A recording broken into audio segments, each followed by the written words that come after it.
BBC Sounds. Music, radio, podcasts.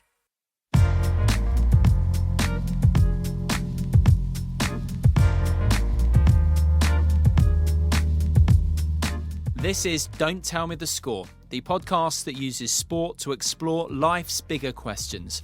My name is Simon Mundie, and each week I sit down with an expert to discuss a sporting theme that tells us something important about life and how best to live it.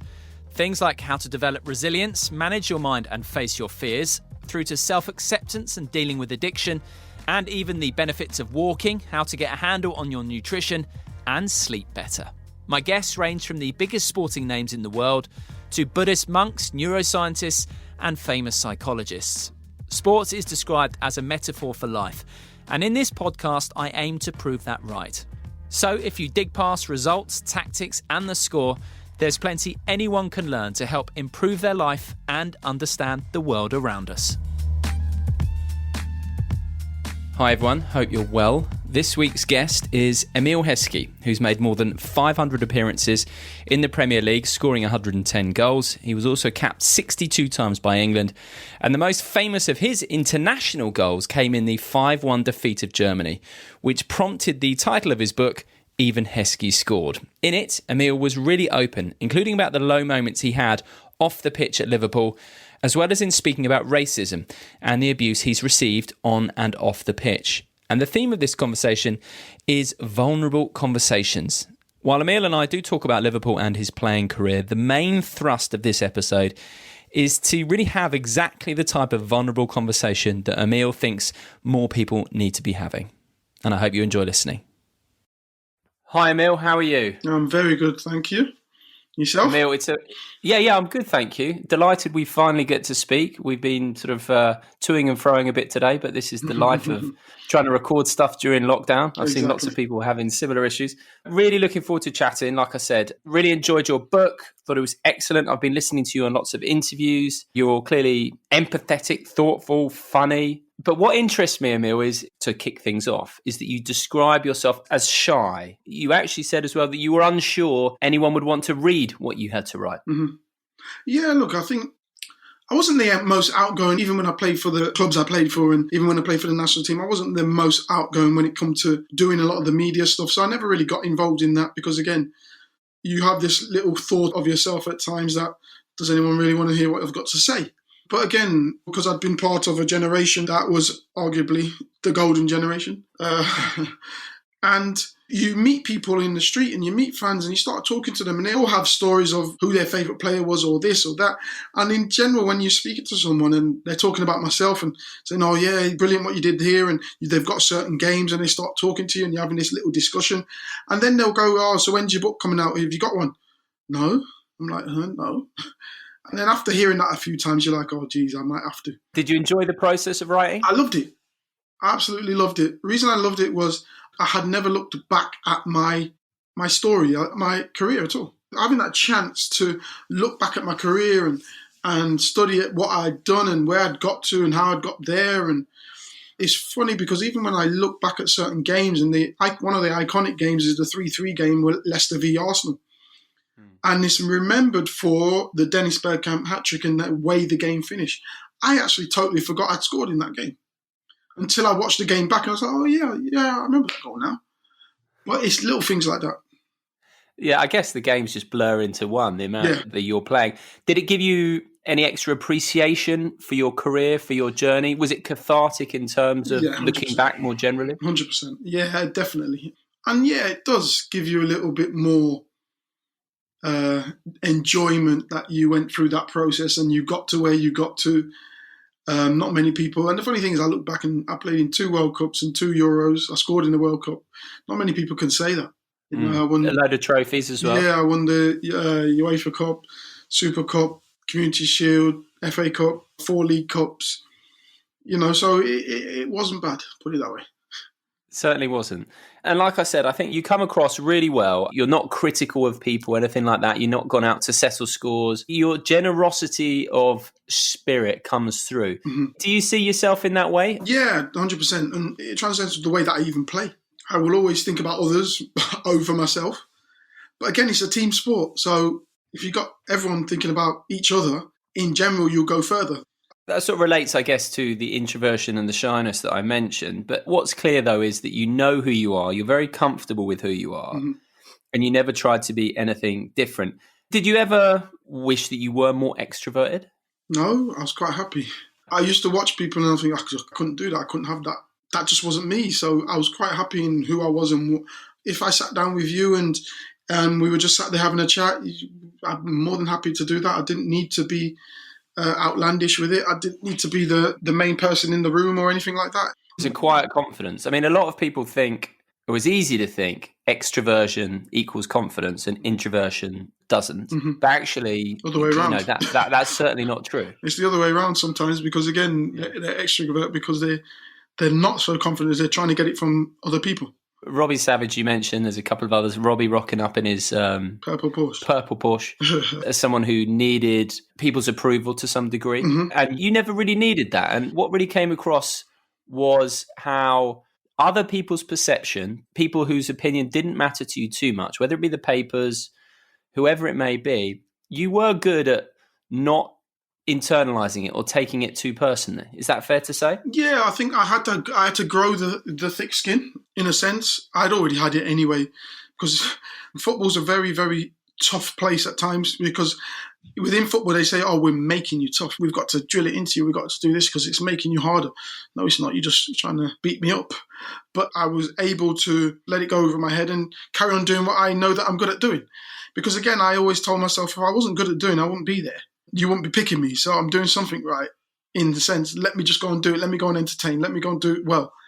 And that's all I thought about. I never really thought too much into it. Yeah, there was times when I was younger and you tend to feed into this, oh yeah, he's this, he's great at this, after a while you're like, no, this is probably not good for me. I'll stay away from it and let me just focus on me, focus on what the manager wants and focus on what my players need from me. So you were good at giving yourself approval as well as obviously getting the feedback from the people whose opinions counted, managers, people close to you. But you did feed off your own approval rather than external stuff. Yeah, I had to because again, external approval is, and especially when it came to myself, it was what they thought I should be like or what they thought I should be. And no one knew who I was. So I had to feed off my own knowledge of how I should be playing and how I should play and how I can play and why I'm playing this way. Because again, it's all about fitting in a system within the group of players that you've got. So just do what you've been brought in for and be happy with that. I think clearly approval is a fickle thing. And when I was researching ready to chat to you, I was thinking back to one of your generation and Bex being the prime example, who went from people burning effigies of him after 98 through to being this hero. And you're standing in public perception. It's not stable, is it? No. Whereas I think a lot of people these days with Instagram, Twitter, all these kind of things, it's often about how you're perceived by other people. Yet I think the way you embrace who you are, the fact that you are introverted, being your own judge, your own approval, there's a real lesson there for younger people. 100%, because you will never get everyone's approval. Even if you're looking for it, you'll never get everyone's. So you'll be constantly looking for something that you're never ever going to get. So be happy with yourself. Be happy with what you know you've got and be happy with who you personally are. Because I'm not going to bring you into a football team and expect you to do X, Y, and Z when I've not brought you in to do that. I brought you in because I know what you can do and I'm happy with you within this circle. We can't have all these people being extroverts and all that stuff that comes with it. But like I said, I'm more than happy with myself within myself. Yes, it took some time because you're going into an arena that everyone on their dog's got an opinion on you, but no one actually really knows who you are. And you're still trying to figure out who you are yourself as well. The thing for the social media generation is don't make that your life. Don't let it take over your life. Remember that can be turned on and off. And the best thing for them to do is to turn it off every now and again so you can see the difference and you can acknowledge the difference. Because if you're constantly looking for that likes, that can be draining on you personally. The quiet confidence that you have, is that nature or nurture?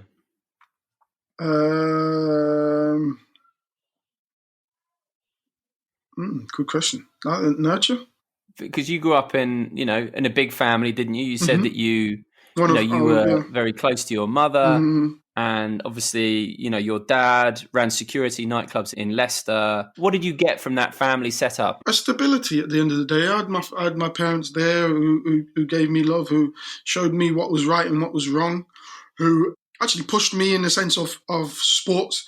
They saw from a young age that I was very, very good at sports. So I did a lot of athletics and stuff. So they would push me with that, make sure I get to the here or there, make sure I do this. And then football obviously took a different turn in the sense at a young age where I had to do that. So they would push me with that. And like my dad, when I was younger, like even my fitness side of things, we used to run up Spinney Hill Park. It's a park that's on a hill. We used to just run up it, sprints up it, and then you have to walk down. Sprints up and then jog down. And then a little bit further down is a block of flats. We knew everyone around the way, so we could get into the block of flats and we used to have to run up the stairs. You have to touch every step and you're not allowed to hold on to the rails. And then you'll have to run back home, which is half an hour away. So mentally, they shaped me in a way that I was ready for stuff. At the end of the day, not everyone has that, their families that are driven enough to do that and are even hands-on enough to do that. But we were lucky with the area that we were in.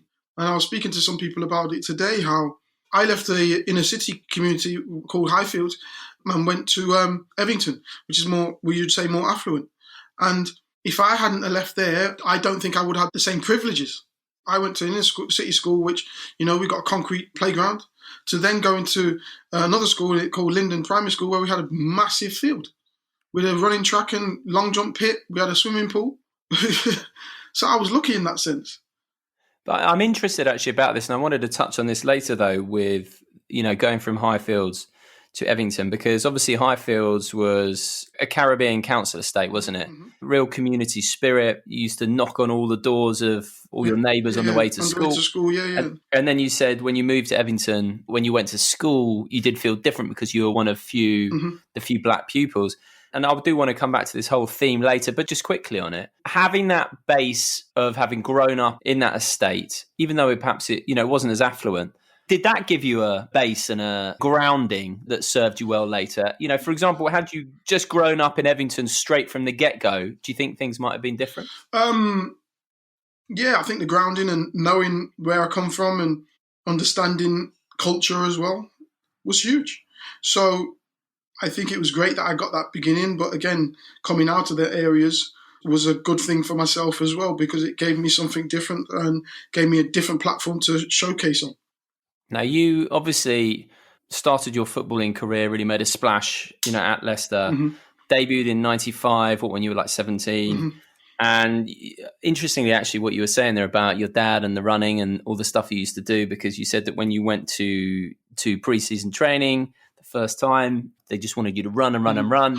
And you started out at the back, but you were able to push yourself over the course of the training and get yourself to the front, and you had that internal drive. And now what you've said about your dad, you can see where that perhaps came from. But a lot of people didn't have that. And if you don't have that, you're not going to get there. It's going to be difficult. So put it in context, what we did was, with my dad, we did a lot of circuit training, hill sprints, and running up and down blocks of flats. But the thing is totally different to a pre-season training. I hadn't got my head around running for a whole day. I got to the first training session and, all excited, and then we're just running. We're just literally running. I'm at the back, like I said, with all the goalkeepers and all that. I'm mentally, like you're saying, possibly because I'd done all this sort of stuff before, in a sense, with my dad, I knew that I could push myself and get back up there. And I did. By the end of it, I was at the front with all the ones running at the front. Because it's always, on one hand, it's the physical challenge, but then the other, almost the bigger challenge when you're doing this, is the mental, isn't it? Mental is the toughest. The physical, I think, was the easiest. Your mind's telling you, stop. I'll give you an example. I got injured in the first pre-season. When I came back, I was running with one of the best runners at the club, and everyone's like, he's a great runner, blah, blah, this and that. But I'd mentally got myself in a place where I'm just as good as him. Bear in mind, I'm probably been about 13 stone, 6'1", big lad. You're not supposed to run like that. You're a powerhouse. You're quick. You're supposed to do sprints and this. And we were coming back from injury, and we both went on every football club's got a canal run. We went on this canal run. It usually takes about 24 minutes or something like that. So we took off, and he's gone. But I'm staying with him. And I've told myself he's not beating me. Took off, and we're running down the canal. I can't even tell you how. I felt like we were running for an hour because of how quickly he took off. But I told myself I'm not going to get beaten by him. But then in my mind, I'm telling my mind, And my mind's telling me, you can't do this. He's going too quick. But my legs are still going. Because my other part of my mind is telling me, he's not allowed to beat you. He's not allowed to beat you. And the other part of my mind is, I've got another person on my shoulder telling me, stop, you're going to pull something. And I carried on going, and out of the blue, he kind of pulled up and says, I feel my hamstring again. I don't know if it was God saying, there you go, you can now jog. But I'd mentally got myself in a place where I was not letting him beat me, even though my body might have blown up. So you were overcoming all those internal voices that we all have. Yeah. I mean, that's when I run, that's part of the reason I sort of enjoy it, is that battle with those voices. Yes. And realizing, we've all got a voice in our head saying, stop, take it easy, sit on the couch, chill out. But it's realizing that you can overcome that voice. And you did that then. Did that serve you then later? Did that prove something to you? 100%, because in all the running, I knew that I could get through it. My body could get through it. Is my mind telling me to stop? Yeah, 100%. Right. So in terms of Liverpool, so obviously you went there for 11 million and, you were young, weren't you? 22. And you've talked about, off the pitch being a struggle. The first sign really being when you rocked up to the press conference was it Puma? Yeah. Top to toe Puma, right? And everyone was like, why are you not wearing a suit? So people obviously quick then to judge, to leap to judgments and perceptions or preconceptions. But how bad did it get? Because you talked about crying, you talked about looking for a barber for a year, something like that. Mm-hmm. And clearly it sounded to me like you were really lonely and at that time. Yeah, look, I think anyone move from 22 and they're not really outgoing and they haven't got every app under the sun on their phone. There was no sat-nav, there weren't any of this Google and all that. So to actually get around places was tough. And I wasn't, like you're saying, I wasn't the most outgoing person. I'd only just left living at home. Then I'm in another city that I don't know anyone. And I found it tough. But again, it made me grow up very quickly. I had to come out my shell a little bit more. And in the end, it helped. Like I said, it helped a lot, to be honest with you. And it was funny because football never really suffered that much. Because it was kind of, that was my getaway from everything, being at training. And then I'd go back and I'd be like, well, what do I do now? I've got no family around me. I ain't got this, I haven't got that. I haven't got that structure around me. I haven't got my friends. And it's funny because I never told them. They found out from the book. And they'll say, well, why didn't you say something? I would have come up and stayed up with you. I was like, well, I can't put that burden on someone because I'm going through problems. That's my problems. If you were in that same position right now, in terms of this period of time, would you be more inclined to reach out? I think it's more open now as well. And there's more avenues to discuss it now. Whereas before there wasn't that openness to actually even discuss that sort of stuff. You would be looked upon differently within the football fraternity if you'd have said that. I'd say one thing that stuck out for me was one of your coping mechanisms. You spoke about watching a lot of comedy. Yeah. And, there's a lot to be said, isn't there, for getting the feel-good, happy chemicals going in your brain. Like, for example, I've read a lot about this, and during lockdown, first week or two, we watched way too much news and, you're stressing yourself out last thing at night, that type of thing. And my other half and I now, we always try and watch something funny last thing at night. And you actually use that, watching the comedy to help get you through this difficult period. But I didn't actually know what I was doing, if I'm honest with you. I just loved stand-up comedy and loved the way it made me feel. I went and got the Def Jam comedy packs and just watched them back to back. And I bet people would look at me and think, because I would be dying. I'd be there laughing. And I bet people would be thinking, this guy's not well. Look at him just laughing. But again, it just made me feel better. So rather than sitting there upset about something or whatever, I would watch them back to back. And because back in the day, you'd have your own single DVD player and you'd flip the screen up and you just sit there and watching it, going away to games or whatever. And they were so funny and it got me through, to be honest with you. It was good. Identifying things like that you can have in your toolkit to lift you up out of a funk is actually really valuable. 100%. But I never knew what I was doing. Honestly, no. I didn't know. I just knew that they make me happy and I want to be happy. So that was the way that I would get through sometimes. If you can do things to tap into that stuff in your brain, it can be pretty powerful. In your book, you've got a very powerful chapter about racism, and you've been through some horrific incidents, and you do talk about the need for people to be more understanding, and people talk about through the period we're going through now, the need for uncomfortable conversations. And I tend to think of them more as vulnerable conversations. I've spoken to friends of mine about the experiences they've had, lifelong friends, and hearing their experiences and hearing their feelings about it. And it's been vulnerable, I think, both ways. And you detail some really powerful stuff that you went through that I thought would be just good to touch on and talk about some of the things that you did experience, so that someone like me, a white guy, I haven't been through any of the things that you've been through. I picked out a few from your writing. So, for example, the youth team match against Stoke. Just tell me about that. Yeah, and it's funny because I never told the lad that I put that story in my book, and someone texted him and says, "I never knew you did that," and he went, "Oh yeah, that happened a long time ago, blah blah." And then he texted me and said, "Oh yeah, I remember that." So we had a little discussion about it, and he's actually in the fire services in Leicester. He's quite high up now. So we went out, we played against Stoke, playing at Beaver Drive, and from the get-go it was N-word this, black this, and blah blah blah. And I'm talking, when I say from the get-go, we're queuing up together to go out. That's how early it started. So then we went out onto the pitch and we're getting it. He plays up front with me, by the way. So we're getting it, and I think he made a foul. So say 15, 20 minutes in, he's made a foul. One of them's on the floor, obviously, from the foul. The other one's run over, "Oh, you black this, blah, blah," and come running towards him. He's just gone, hit him twice. The one who he's fouled then got up and started coming towards him, and he's hit him twice, and they're both laid out on the floor. But what I was saying about that was, did it need to get to 20 minutes before two people were knocked out for someone to deal with the problem? Clearly he felt angry. How did you feel? I didn't feel anything, to be honest with you. I'd been chased at that age from a very young age. I'd have been abused and all that from a young age. So I never felt anything. But again, it's a bit different personalities. He's a very fiery personality anyway. So for myself, I'd have just looked at it and I wouldn't have done anything. But they chose the wrong one to do it with.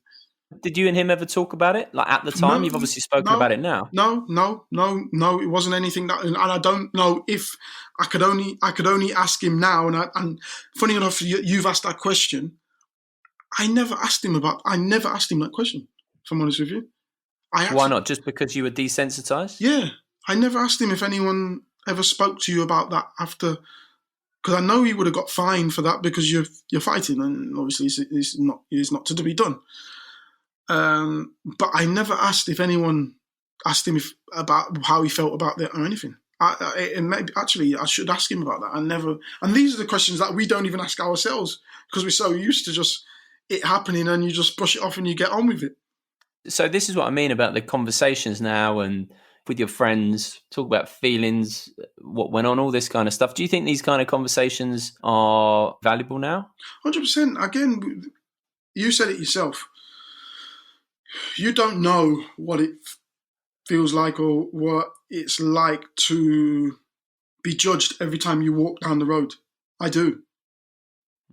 I was speaking to someone about it today that it's quite draining when you know that when you walk into a lift, you've got to be a certain way to put everyone else at ease in that lift, especially being someone who's over 6 foot and looks very big.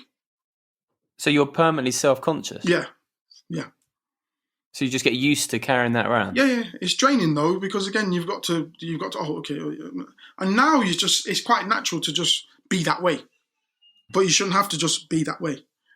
It's the best thing is sitting down with people and asking them their thoughts, asking them what they went through, how did it make them feel, and why do you think people are doing this? And sitting down with them, because again, a lot of people have never asked the question. And like I said, and it's funny because someone asked me, we had the Croatia game and we were a Slovakia game. Sorry, we were racially abused over there. And I can't remember anyone actually asking me how I felt after the game. I had a whole stadium making monkey chants. But I can't remember anyone ever asking me, apart from the FA coming to me afterwards and wanting a statement. As teammates, I can't remember anyone ever asking me how I felt. And that's asking you for a statement. That's not a sign of empathy, is it? That's a kind of business transaction. Yeah, exactly. And if I'm honest with you, I'd rather they didn't, but I understand why they did. In hindsight, it's mad to think these conversations haven't been had. It's been such a blind spot. Well, the thing is, I think we make it a blind spot. We make it that we're not allowed to talk about it. It's happened. We move on. You're not allowed to talk about that. That doesn't happen anymore. And we feel so uncomfortable about talking about it that we don't talk about it at all. A couple of the other experiences you've already mentioned, you were chased as a young lad away from the club that you were going to be centre forward for. Yeah, that was just strange. Again, when you go to football matches, there's drunk people around, and it's weird that you get drunk people around at 2:00 in the afternoon, 3:00 in the afternoon, and then a drunk person of a certain age chasing a 13-year-old. I just don't get it. But again, that was what it was all about back then. So when he was chasing you, how scary was that? Very scary, because you don't know what he's going to do. And it's not like he's chasing you and laughing. No, he's chasing you and calling you the N-word and calling you this and calling you that. He was never going to catch me. But what if he did? I don't know. I don't know what he was going to do to me. So then when, because I know he was a Leicester fan, so he would have then been in the stands watching you. 3 years later. 3 years later, chanting my name. Would have been cheering you when you're scoring one of your goals. Would that give you any animosity towards the fans? Do you know the funniest thing? I never thought about it. It's only recently that I start to think back at that, especially when I start doing my book and all that. And it's only recently that you start to think back and that you got to think, that's strange that you could be chased by someone and then 3 years down the line, that same person, even though he probably doesn't know because he was that drunk, that same person could be calling your name and thinking that you're the best thing since sliced bread because you're a local lad. I never thought about it when I was playing, though. It's only when I finished playing. After an experience like that, when you've been chased and you were blessed with pace, athletic speed, so you could get away and you knew you were safe. But I mean, afterwards, did that stick with you? And you think, that could have been really, really serious. Nah, you know what? You just know you grow up in an era and a place that you keep your wits about you all the time, and you know your surroundings all the time, and you know where I wouldn't walk down certain roads. I would keep to the main roads because when you go into Leicester City, you keep to certain main roads. But this was like a little street that you can cut through and get to the other side of the main road. But if you walk all the way around, you're on the main road. No one's going to trouble you. So you kind of figure them little things out. Even at a young age, I was 13, 14. Even at a young age, you figure all that out. So you've spoken about being self-conscious in a lift, and you've spoken about always being on your guard in terms of where you're walking. So basically your danger antenna in various situations is always up. Always. Still? Not so much now, is it? I can get on with myself now. Do you know what I mean? No one's gonna. And again, seeing an adult just walking down the street, not bothering anyone, no one's gonna do anything to you. And again, I'm not walking in certain areas, or am I? But you still have experiences, though, don't you? Yeah, look, I still have experience. I was in not recently, a few years back. I was in, and these are the things that we get as black people. We get, and we understand, and we're aware. So I was in an airport in France and went to buy a coffee somewhere, and I went to sit down in that bar bit that looks out into the airport. So I sat down there, put my bag next to me, and in my peripheral I could see a woman pull her bag to herself, and then the whole family get up and walk across the other side and sit down on the other side. Now I know what that's all about, but other people might say, "Oh, you're thinking too much into it." They'll probably just cold or something. They needed to move. They needed another chair. No. I know what that's about. How does something like that make you feel? I know you get used to it. I know you say, but there must be some reaction on some level. What am I going to do? Am I going to go and attack that woman and tell her she's rude? What you're going to do, and this and that? I can't do anything because again, then it feeds into another stereotype that I'm always angry. It's a bit of a lose-lose for us. We just got to make sure you focus on yourself, and they're the ignorant one, not me. Put it that way. Yeah. See, but that comes back to your internal, intrinsic sense of self that you have, that you're able to look at it that way. I've spoken to friends having these kind of conversations, and things they've said have been things like shame, guilt even, from experiences that they've gone through, like real traumatic feelings. When you're younger, you feel them. shame and guilt. Shame is the one that you feel biggest when you're younger. Like you've got something wrong with you. Really? Yeah. Can you recall an experience of where that stands out? Not off the top of my head, to be honest with you. What was that first time at school like? Not good. But again, you got to remember, I actually come from what was classed as inner city ghetto to then this school here, where I was one of probably 4 black people, and I'm sitting there and everyone's looking at you, and I'm thinking, what the bleep are these looking at me for? Because I didn't know, because I'm used to being around black people. I'm not used to being around all these. And everyone's just staring at me. I'm thinking, what the? And I literally said, what are you looking at? And they're like, and looking down, and then start looking down. I'm like, say hello or something. Don't just stare at me. Not a bloody zoo. I mean, was there embarrassment? No, I was cool with that, to be honest with you, because again, I'd just come out of them sort of environments in the sense of being around black people, and we were tough. They were tough in that. I just got on. That's why I asked you earlier in terms of having that base of growing up in that environment, where you had that real sense of community, and then going into that. That's why I'm interested for perhaps someone who never got that grounding that you had early. How would that same situation, someone that's just their everyday existence right from the start, what sort of impact could that have? Well, you've seen, I've got friends of mine who had it rough. I've got a friend of mine who went to boarding school, all white people. He was one of, I think in the whole school, one of 2. And how did that impact him? It wasn't good at all. Is it left a mark? Yeah, 100%. And he would tell you when you're going to boarding school, all boys, that sort of stuff, and getting into fights and people attacking you and that sort of thing, yeah. And you're the only one of 2 in the whole school. Not good.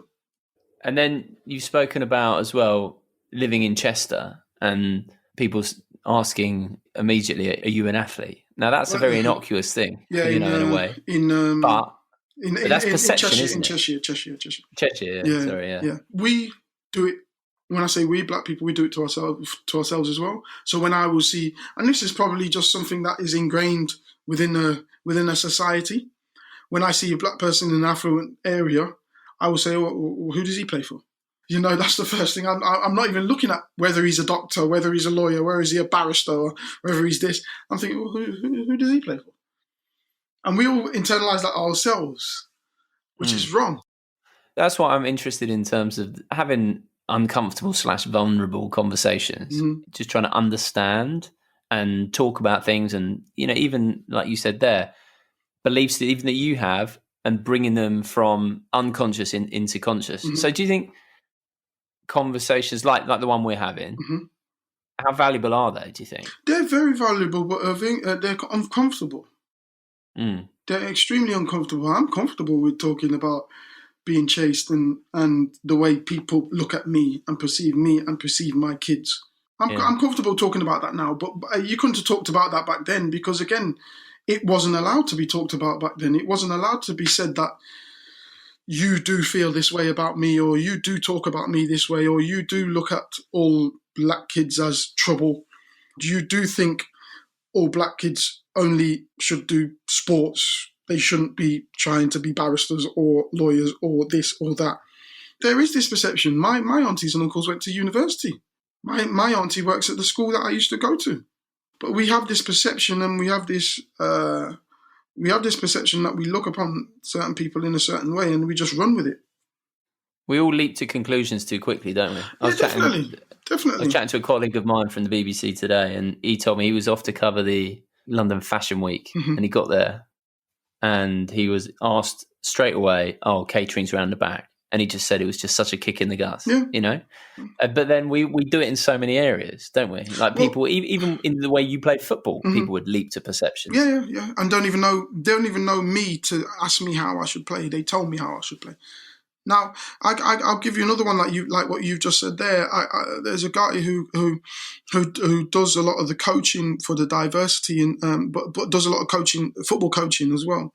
So he was on his A license, and he come a little bit late because he was coming from another city. So then he knocked on the door, and This is an Indian man. Someone opened up the door and he goes, the guy said to him, sorry, we didn't ask for a taxi, and closed the door.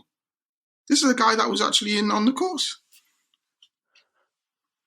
You know, you hear so many of them. But again, it's this perception that we have of people.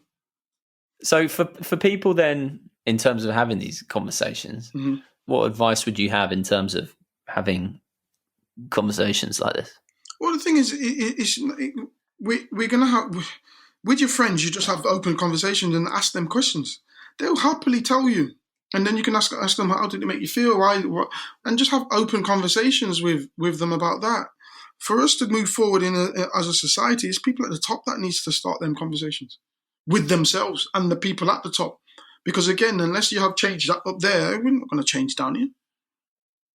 We're not going to, we're talking about we want change within these different associations, because they're telling us, no, we'll just give you some coaching roles. What for? We're not going to change anything unless you change at the top and your perception of us changes at the top. So you get people in alongside you so you can understand a certain situation. It's like when I don't like to say too much, but because they are doing a hell of a lot and they are trying to change the FA.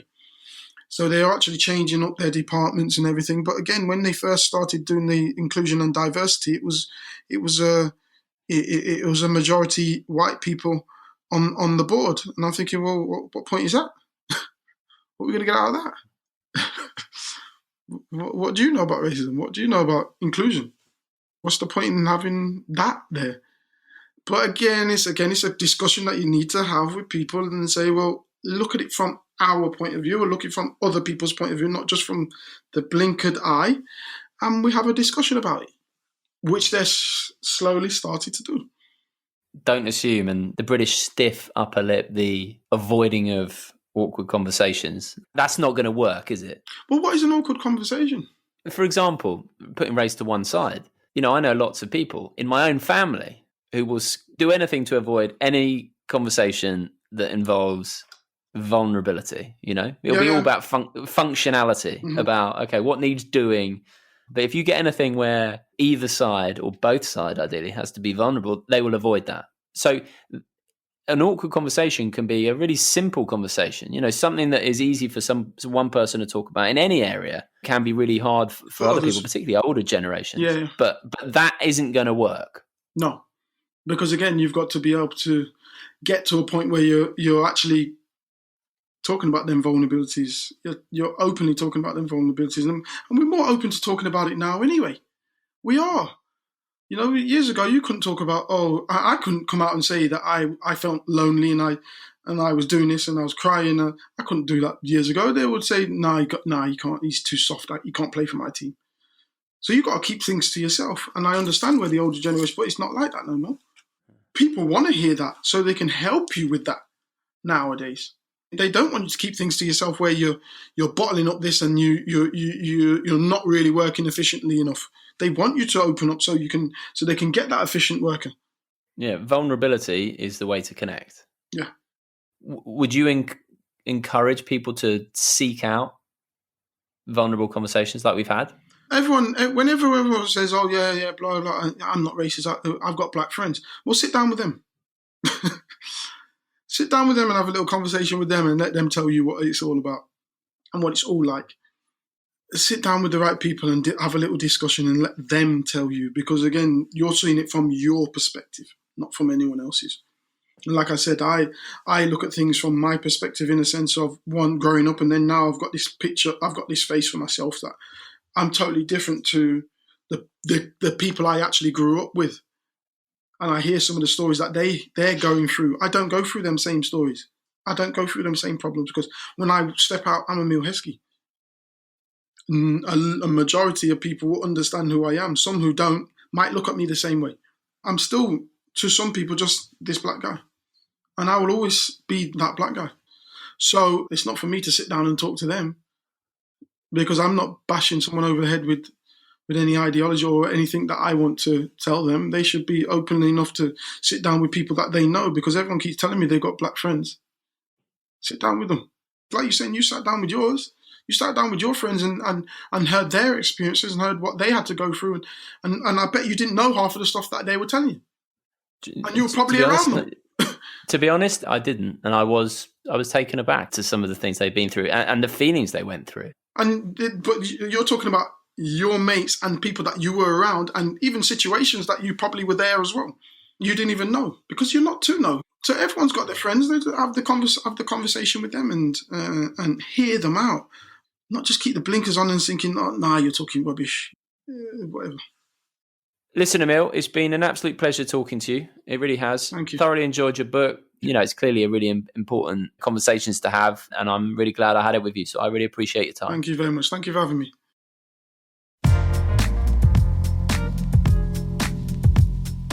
Thanks very much for listening to this episode of Don't Tell Me the Score with Emile Heskey. It really was a pleasure talking to him, and I'll be delighted to hear what you thought.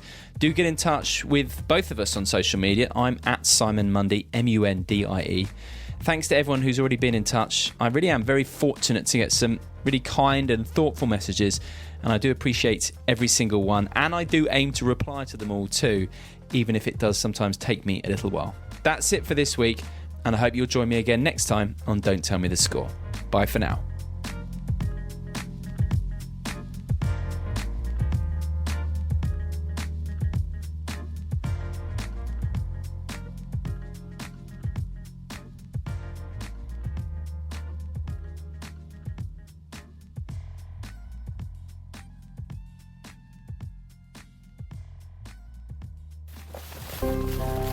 My father-in-law lived alone. Everybody knew it.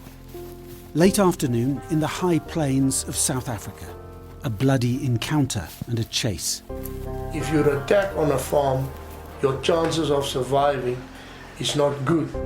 In a community stalked by fear and racial tensions, an explosion of violence puts a family on trial. What did they did so bad to get that beating? Bloodlands, presented by me, Andrew Harding, is available on BBC Sounds. Just search for Bloodlands and download all 5 episodes now.